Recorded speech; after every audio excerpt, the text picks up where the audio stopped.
Ini sahabat Mu'adz bin Jabal bertanya kepada Kanjeng Nabi, bertanya perihal suatu amal yang mana ketika amal tersebut dikerjakan bisa menjadikan seseorang itu masuk surga, bisa juga menjauhkan dirinya dari api neraka.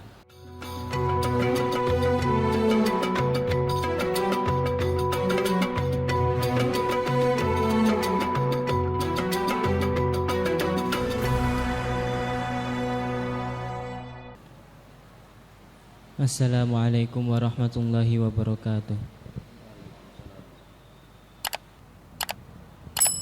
Bismillahirrahmanirrahim. Al-hadis tasi' wal ishrun, hadis yang ke-29. Hadis yang ke-29, An Mu'adz bin Jabal radhiyallahu anhu qala qultu ya Rasulullah akhbirni bi amalin yudkhilunil jannah wa yubaiduni 'anil nar. Ini sahabat Mu'adz bin Jabal bertanya kepada Kanjeng Nabi, bertanya perihal suatu amal yang mana ketika amal tersebut dikerjakan bisa menjadikan seseorang itu masuk surga, yudkhilunil jannah, bisa memasukkan ke surga, wa yubaiduni 'anil nar, dan dengan mengerjakan amal tersebut bisa juga menjauhkan dirinya dari api neraka. Jawabannya Kanjeng Nabi, qala laqad sa'alta 'an adzim. Nah, itu adalah suatu pertanyaan yang sangat agung, pertanyaan yang sangat besar sekali. Wa innahu la yasirun 'ala man yassarahu alaihi. Tetapi pertanyaan tersebut akan sangat mudah bagi orang yang telah dipermudah oleh sama Allah, sudah dimudahkan sama Allah. Itu ketika seseorang tersebut sudah diberikan jalan kemudahan sama Allah, ketika seseorang tersebut melakukan amal tersebut, ya akan merasa sangat mudah. Yang pertama, ta'budullaha la tusyriku bihi syai'a. Yang pertama yaitu adalah menyembah kepada Allah. Harus menyembah kepada Allah, tidak boleh menyekutukan Allah dengan sesuatu apapun. Yang kedua adalah wa tuqimus shalah. Yang kedua adalah mengerjakan salat. Wa tuqimus shalah, mengerjakan ibadah salat yang ada 5. Wa tu'ti zakah, dan selanjutnya adalah membayar zakat. Membayar zakat. Wa tasumu Ramadan, berpuasa di bulan Ramadan. Terus wa tahujjul bait, kemudian haji ke Baitullah. Haji bagi yang mampu. Haji yang mampu, bagi yang mampu. Nah,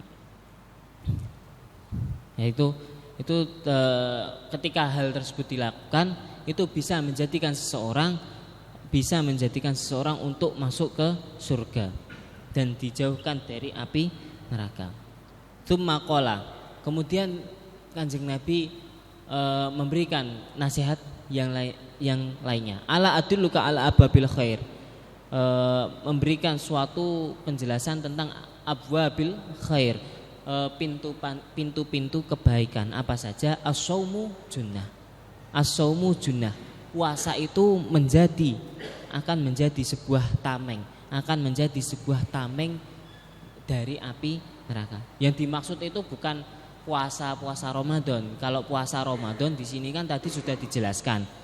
Tetapi yang dimaksud di sini adalah puasa sunnah yang lainnya. Dengan melakukan ibadah puasa sunnah yang lainnya itu bisa menjadi junnah, bisa menjadikan suatu tameng bagi diri kita, bisa menjadikan tameng menjadi penghalang dari api neraka. Was-shadaqatu tudfi'ul khati'ah kama yudfi'u al-ma'u an-nar. Dan sedekah sunnah ini bisa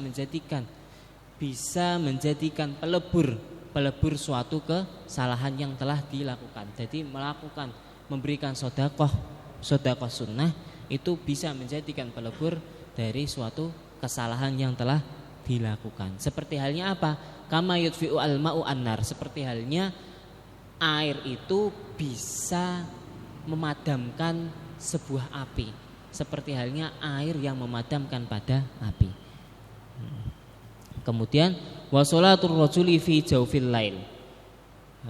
Kemudian yaitu seorang laki-laki atau seseorang yang melakukan ibadah sholat di tengah malam, melakukan ibadah pada waktu malam hari. Dia itu menghidupkan malam hari dengan ibadah sholat. Qiyamul lail, menghidupkan malam-malam hari dengan ibadah sholat. Apalagi ibadah yang dilakukan 10 hari terakhir di bulan Ramadan.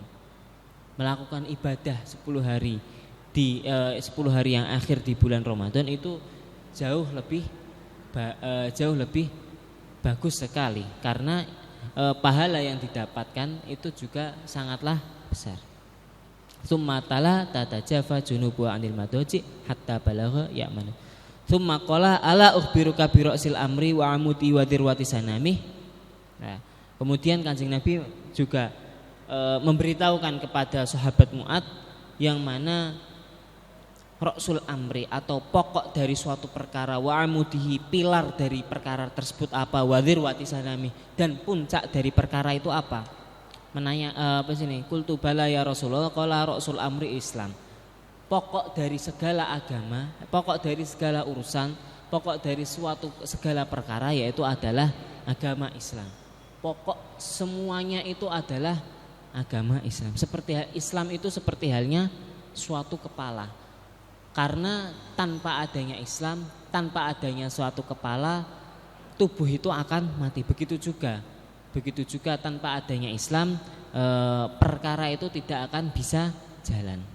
Wa amuduhu as-sholat, dan yang menjadi suatu pilarnya, menjadi tiangnya adalah ibadah sholat kita. Ibadah sholat itu menjadi penegak hal tersebut.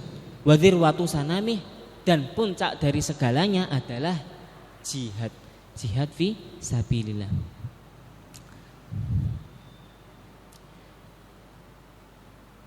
Summa qala ala ukhbiruka bimilaki dzalika kullih, qultu bala ya Rasulullah. Dan Kanjeng Nabi menjelaskan dari keseluruhan tersebut itu semuanya berpusat pada satu tempat, yang mana fa'akhadha bilisani. Kanjeng Nabi itu memberikan isyarah kepada lisannya Kanjeng Nabi. Wa qala kuffa 'alaika hadza, jagalah lisanmu, jagalah mulutmu. Karena apa? Qultu ya Nabiullah wa inna la mu'akhaduna bima natakallamu nabi, faqala sakilat ka ummuk wa hal yakubun nasa fin nari ala wujhim aw qala ala manakhirihim illa hasaitu alsinatihim. Jawabannya sahabat Mu'ad, apakah kita itu akan dipertanggungjawabkan? Kita itu dipertanggungjawabkan dari apa yang kita ucapkan, apa yang kita omongkan, itu kita pertanggungjawabkan. Faqala sakilat ka ummuk. Karena apa? Mulut itu sumber dari segala-galanya. Orang itu bisa mendapatkan pahala itu juga bisa lewat mulutnya, bisa mendapatkan dosa juga lewat mulutnya. Dan hal tersebut bisa menjadikan